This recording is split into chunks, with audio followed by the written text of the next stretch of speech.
Yang Berhormat Sri Gading. Assalamualaikum warahmatullahi wabarakatuh. Salam tengah hari. Terima kasih pengerusi. Pertama sekali butiran berkaitan dengan 01200 penyelidikan dan pembangunan pertahanan di mana berlaku pengurangan sebanyak 839,000. Berdasarkan urusan penyelidikan ini, Sri Gading ingin menyentuh sedikit mengenai isu pelaksanaan PLKN 3.0 yang diumumkan pada bulan lepas. Di dalam perkara ini ada perkara melibatkan penyelidikan dan pihak kementerian juga ada memaklumkan kementerian akan memaklumkan penyelidikan akan dijalankan bagi menambah baik inisiatif PLKN 3.0. Jadi soalan saya, adakah kerajaan bersedia membuka ruang kepada NGO atau CSO bagi menjadi sebahagian jawatankuasa khas dalam menyiapkan kajian dan laporan penuh pelaksanaan PLKN 3.0?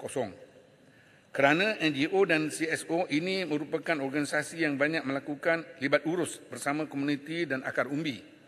Bagi saya, peranan NGO, CSO akan lebih membantu pihak kementerian dalam laporan pelaksanaan PLKN kali ini.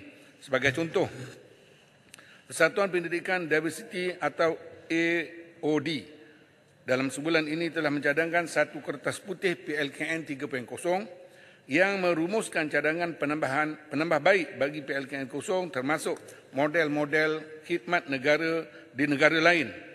Dan mereka juga telah melakukan perbincangan bersama bekas pelatih dan jurulatih baru-baru ini untuk mengambil pandangan mereka. Bagi Sri Gading, CSO sebegini harus diberi ruang untuk diambil pandangan dan cadangan mereka dibawa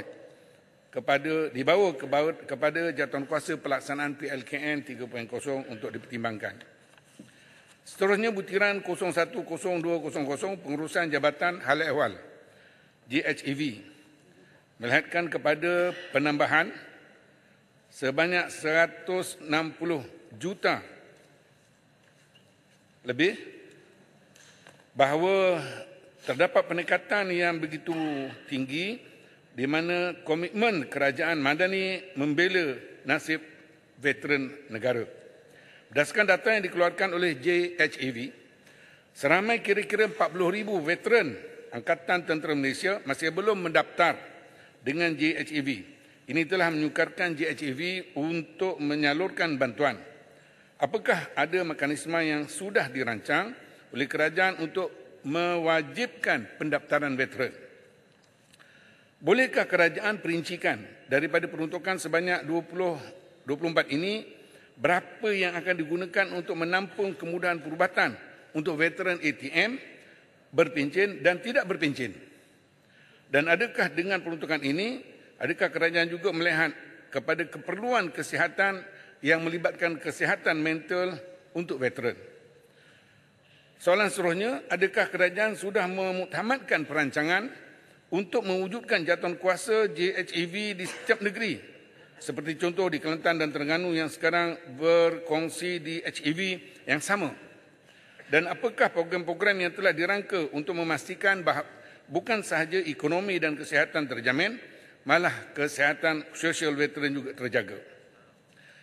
Butiran seterusnya 030400 pengoperasian di ESS Zone melihat kepada butiran berkenaan merujuk kepada pengoperasian di zon ini, terdapat peningkatan sebanyak 14,700,000 lebih.